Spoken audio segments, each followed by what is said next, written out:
The revelation of the Prilorian civilization changed humanity forever, perhaps for the worse. Captain Harry Jenkins stared in bewilderment as the sleek silver Prilorian ship fired relentlessly on the Odyssey, blue beams slicing through the ship's energy shielding like an energy scalpel. The human exploration vessel violently shook as consoles exploded, fires raged, and hull integrity warnings blared. Jenkins yelled orders to return fire and commence evasive maneuvers, but deep down he knew this was a battle they couldn't win. Not against firepower and technology so vastly superior to their own. Just minutes prior, the 150 souls aboard the Odyssey had been filled with the excited energy of discovery. Having detected strange energy signatures emanating from the blue-green world below, an uncharted planet in the HJ-257 system. They were doing what humans did best, pushing the boundaries of the unknown, seeking out new life and new civilizations. But first contact with the Prilorians had gone horribly wrong. Jenkins' olive branch of peace was met with hostility and weapons fire from the Prilorian commander Wazan. And now a vast alien fleet emerged from behind the planet, over 100 strong, moving to surround the lone human vessel. Jenkins ordered a desperate retreat, pushing the Odyssey's propulsion to its limits. They barely managed to limp away to the temporary safety of hyperspace, hull breached in a dozen places, atmosphere venting, casualties mounting. But Jenkins knew this was only the beginning. The Prilorians had a secret they would kill to protect, and humanity had just stumbled into a conflict it was sorely underprepared for. As the Odyssey sped home to warn Earth, Jenkins couldn't shake the feeling that the Prilorians would be coming for them, that a terrible war was on the horizon, one that would change the fate of humanity forever, unless he could figure out the Prilorian secret and find a way to turn it against them. The Odyssey's return to Earth was met with a flurry of activity at USC headquarters. Jenkins was rushed into an emergency meeting with top brass, where he recounted every harrowing detail of the ill-fated first contact with the Prilorians. The admirals and generals listened intently, their faces growing more grim with each revelation of the aliens' advanced technology and aggressive posture. "Captain Jenkins, in light of this new threat, we have no choice but to attempt diplomacy," Admiral Chen declared. "We need to understand the Prilorians' motivations and capabilities. You will lead a diplomatic mission back to their system with a team of our best negotiators and scientists. But be prepared for anything. We're assigning you the TSS Endeavour, our most advanced ship." Jenkins nodded solemnly. "I understand, Admiral. We'll get to the bottom of this and find a way to protect Earth." The Endeavour was a marvel of human engineering, bristling with state-of-the-art weaponry and defenses.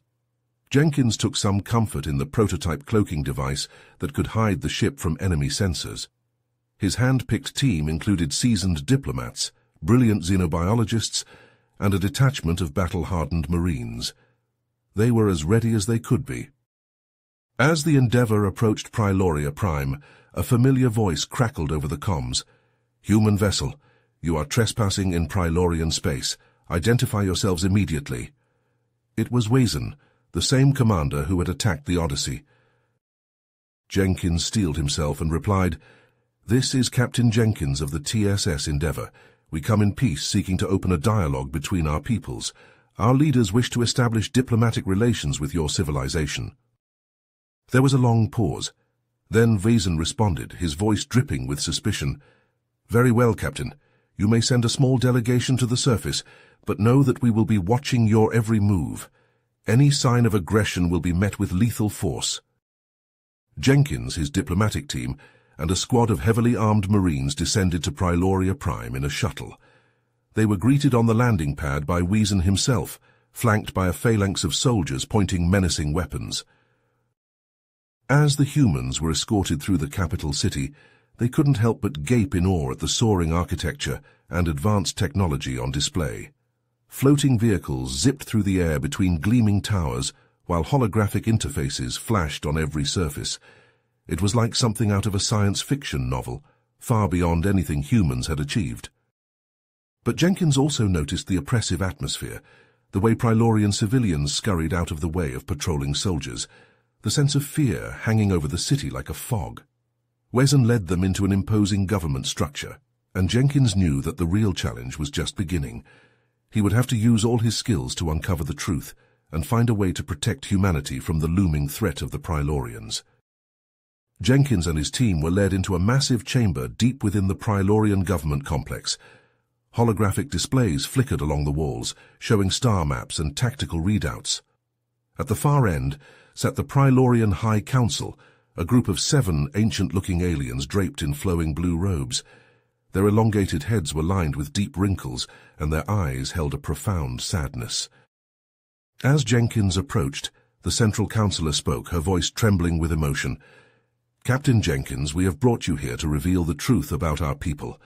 The Prilorians were once a proud and peaceful civilization, dedicated to the pursuit of knowledge and harmony.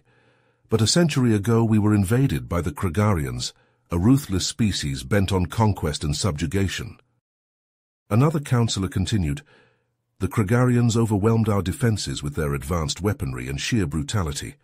They enslaved our people, forcing us to build their warships and weapons of mass destruction. They rule over us with an iron fist, crushing any dissent and exploiting our resources for their own gain." Wesen stepped forward, his eyes burning with intensity. "I am part of the Prilorian resistance, a group dedicated to overthrowing our Kragarian overlords and restoring our freedom. But we cannot do it alone. We need your help, Captain Jenkins. We beg you, on behalf of all Prilorians, to aid us in our struggle against the Kragarians."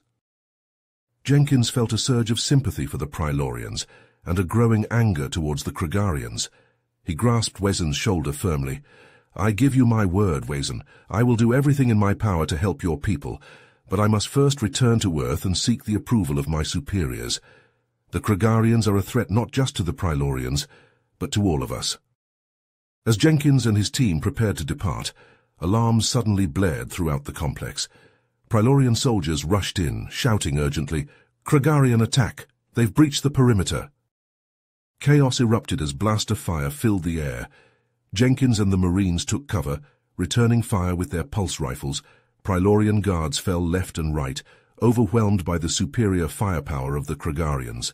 Ambassador Sumner, who had been standing near the entrance, was hit squarely in the chest by a searing energy bolt. He crumpled to the ground, his lifeless eyes staring at the ceiling. Jenkins roared in rage and grief, pouring fire into the Kragarian ranks. The Marines fought with grim determination, pushing the attackers back with a hail of plasma grenades and precise shots. After several intense minutes, the Kragarians withdrew, leaving behind a scene of carnage and destruction.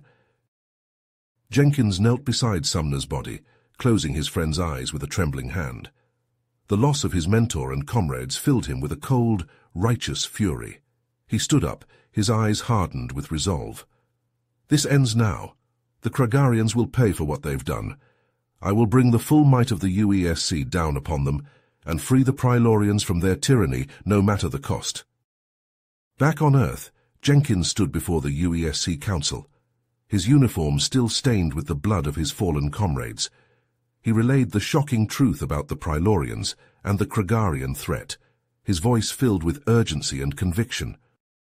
The council members listened intently, their faces growing increasingly somber. Admiral Chen leaned forward, her eyes narrowed. "Captain Jenkins, your report is deeply troubling. The Kragarians pose a clear and present danger, not just to the Prilorians, but to the stability of the entire galaxy. We cannot allow their aggression to go unchecked."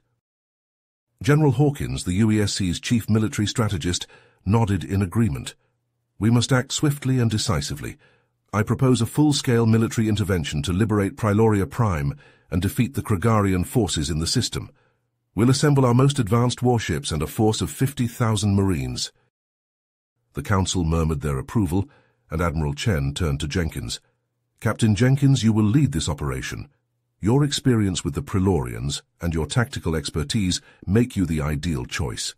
You have the full support of the UESC behind you. Bring our people home and put an end to the Kragarian threat." Jenkins saluted sharply, his heart swelling with a mix of pride and determination. "Yes, ma'am, I won't let you down. The Kragarians will learn the true strength of humanity, and the Prilorians will be free once more." As he strode from the council chamber, Jenkins knew that the greatest challenge of his life lay ahead. The fate of an entire species, and perhaps the galaxy itself, rested on his shoulders. But he would not falter. He would lead his fleet to victory and bring justice to the Praelorians, no matter the cost.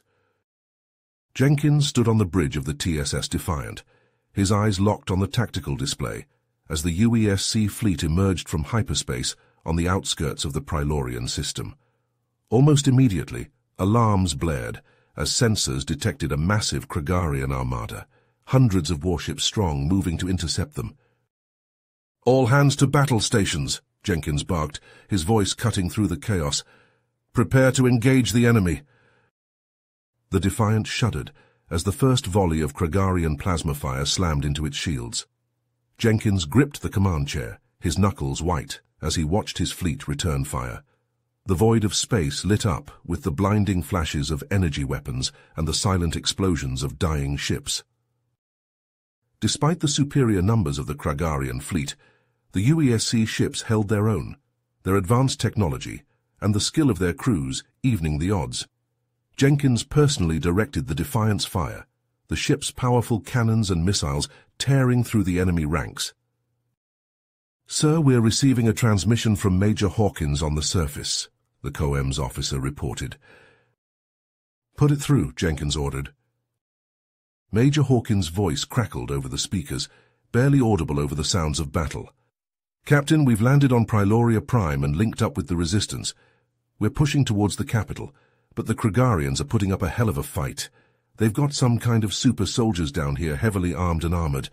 We could use some support." Jenkins gritted his teeth. "Understood, Major. We'll do what we can from up here. Just hold on." As the space battle raged on, Jenkins knew they needed a decisive victory to turn the tide. He pulled up a schematic of the planet's surface, his eyes focusing on a heavily fortified structure deep underground. "There," he said, pointing at the screen. "That's the Kragarian command center. If we can take that out, it should cripple their forces." He turned to his XO. "Assemble a strike team. We're going in." Minutes later, Jenkins and a team of his best Marines were in a drop pod, hurtling towards the surface of Praeloria Prime. They slammed into the ground with bone-jarring force, the pod's hatches blasting open to reveal a war-torn landscape of shattered buildings and burning wreckage. Jenkins and his team fought their way through the ruined streets, their advanced weapons and powered armor, making short work of the Kragarian defenders. They blasted through walls, vaulted over barricades, and cut down scores of enemies with precise, lethal efficiency. Finally, they reached the entrance to the command bunker, a massive blast door set into the side of a mountain. Jenkins placed a breaching charge, the explosives ripping the door from its hinges with a deafening boom. Inside, they were met with a horde of Kragarian soldiers, all heavily armed and ready for a fight. Jenkins and his team pushed forward, their weapons spitting fire, cutting a path through the enemy ranks. They fought through narrow corridors and vast chambers, the bunker shaking with the force of the battle. At last they reached the heart of the command center, a cavernous room dominated by a massive holographic display of the planet. And there, waiting for them, was Kragthak himself. The warlord was a towering figure, his body a fusion of flesh and metal bristling with weapons. He roared a challenge, his voice a grating mechanical buzz, and charged at Jenkins. The two warriors met in a clash of steel and sparks, their weapons flashing in the dim light. Jenkins ducked and weaved, his cybernetic enhancements giving him speed and strength to match Kragthak's. They traded blows, the warlord's massive fists slamming into Jenkins' armor, the human's energy blade carving deep gashes in Kragthak's metallic flesh. The battle seemed to go on for an eternity, neither warrior giving an inch, but Jenkins could feel his opponent starting to tire, his movements becoming sluggish, his attacks less precise. With a final desperate lunge, Jenkins drove his blade up through Kragthak's chin, the superheated edge slicing through metal and bone alike. The warlord's head toppled from his shoulders, his body slumping to the floor with a massive clang. Jenkins stood over his fallen foe, his armor battered and scorched, his breath coming in ragged gasps. Around him the command center was in chaos, Kragarian officers scrambling to escape or surrender. "This is Captain Jenkins to all UESC forces," he broadcast over the comms. "Kragthak is dead. I repeat, the Kragarian leader is dead. All remaining enemy forces are to stand down immediately and surrender unconditionally." Cheers erupted over the comms as the news spread, the Prilorian resistance fighters, and UESC Marines on the surface letting out howls of victory. In orbit, the remnants of the Kragarian fleet, now leaderless and demoralized, began to break off their attacks and flee. Jenkins limped out of the bunker, his team close behind. To be greeted by a scene of jubilation, Prilorian civilians flooded the streets, cheering and weeping with joy, hugging the humans as their liberators. Wazen was there, his face streaked with tears of relief, clasping Jenkins' hand and thanking him over and over. The Prilorians were free at last. The yoke of Kragarian oppression finally lifted from their shoulders. And it was all thanks to Jenkins and the brave men and women of the UESC who had come to their aid in their darkest hour. In the days following the liberation of Priloria Prime, Jenkins and the UESC forces worked tirelessly to aid the Prilorians in rebuilding their shattered world. Engineers and medics from the fleet labored alongside Prilorian volunteers to clear rubble, restore power, and treat the wounded. Jenkins coordinated with Wazen and other resistance leaders to establish a provisional government, one that would represent all Prilorians fairly. But as they delved into the Prilorian archives, a disturbing picture began to emerge. Hidden beneath layers of encryption and misdirection lay the dark truth of the Prilorians' past. Long before the Kragarians had subjugated them, the Prilorians themselves had been conquerors, enslaving and exploiting countless other species to fuel their own ascent. Jenkins stared at the holographic projections in horror, watching scenes of Prilorian armies marching across alien worlds, of enslaved populations toiling in mines and factories, of once proud civilizations reduced to ruin.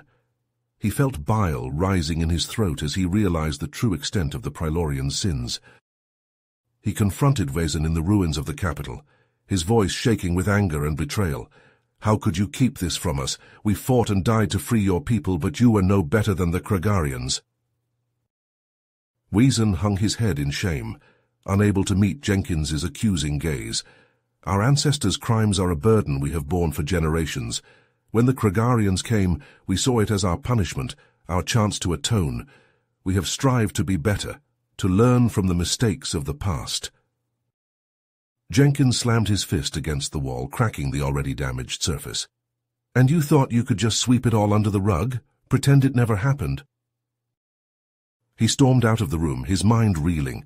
He knew he had to report this to UESC Command, to let the galaxy know the truth about the Prilorians, but a part of him hesitated, knowing that it would mean the end of the Prilorians' hopes for a new beginning. In the end, his sense of duty won out. He transmitted the evidence to UESC headquarters, along with his recommendation that the Prilorians be left to face the consequences of their past actions. The fallout was swift and brutal. The galactic community, once sympathetic to the Prilorians' plight, now turned against them. Demands for justice and reparations poured in from 100 worlds, each with its own grievances against the Prilorians. The UESC, faced with the ire of the Galactic Council, had no choice but to withdraw its support. Ships and personnel were recalled, leaving the Prilorians to fend for themselves. Jenkins watched from the bridge of the Defiant as the last transport lifted off, carrying the remnants of the UESC presence on Priloria Prime. He felt a hollow sense of victory, knowing that he had done his duty, but at what cost? In the weeks that followed, the Prilorian civilization began to crumble. Deprived of the UESC's aid and facing the wrath of the galaxy, their fragile new government collapsed. Riots and civil unrest swept across the planet as factions vied for control and resources. Many Prilorians, seeing the writing on the wall, fled to the stars, seeking refuge in distant corners of the galaxy. Others remained, determined to weather the storm and rebuild from the ashes. The Kragarian Empire, too, felt the ripple effects of the Prilorians' downfall. Without their slave labor and the resources of Priloria Prime, the Kragarians' war machine ground to a halt. Rival factions, sensing weakness, began to assert themselves, carving out their own fiefdoms from the carcass of the Empire. Jenkins, his mission complete, resigned his commission and returned to Earth, but he found no peace in the quiet of his family's ranch. The ghosts of Priloria Prime haunted his dreams, the faces of those he had fought to save mingling with the accusatory stares of the Prilorians' victims. He threw himself into a new mission, one born of the hard lessons learned on Priloria Prime. He became a crusader for truth, a relentless advocate for the oppressed and forgotten. He traveled the galaxy, exposing the secrets and atrocities hidden by the powerful, and giving voice to those who had been silenced. Years turned into decades, and Jenkins grew old, his once strong body weathered by the passage of time and the weight of his experiences. But his mind remained sharp, his sense of purpose undimmed.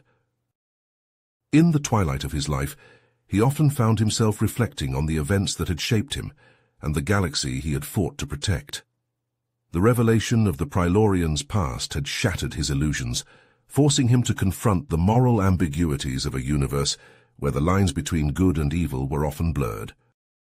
He wondered if humanity, with its own history of violence and oppression, was truly any better than the Prilorians or the Kragarians, if the cycle of conquest and subjugation was an inescapable part of the galaxy's fabric, woven into the very stars themselves. But even as these doubts gnawed at him, Jenkins held fast to the belief that had sustained him through the darkest of times, that the truth, no matter how painful or inconvenient, was always worth fighting for, that by shining a light into the shadows, by confronting the mistakes of the past, they could build a better future for all. And so as he sat on the porch of his ranch house, watching the sun set over the distant mountains, Jenkins made a silent vow. He would continue to seek out the truth, to stand up for the oppressed, to fight for justice in a galaxy that often seemed to have forgotten the meaning of the word. For he knew that the price of the universe's revelations was high, but the cost of ignorance and apathy was higher still. And as long as he drew breath, he would bear that price, no matter the personal toll. The old soldier closed his eyes, the weight of a lifetime of battles settling over him like a shroud. But even in the gathering darkness, a flicker of hope still burned within him, a stubborn ember that refused to be extinguished. For he knew that as long as there were those willing to stand up for what was right, to fight for truth and justice, the galaxy would never truly be lost. And that, in the end, was a revelation worth any price. You have reached the end of the story. If you enjoyed this story and want to support us, please leave a like and subscribe to our channel, and for every comment that says 88, I will heart every single one of them. Thank you for your time.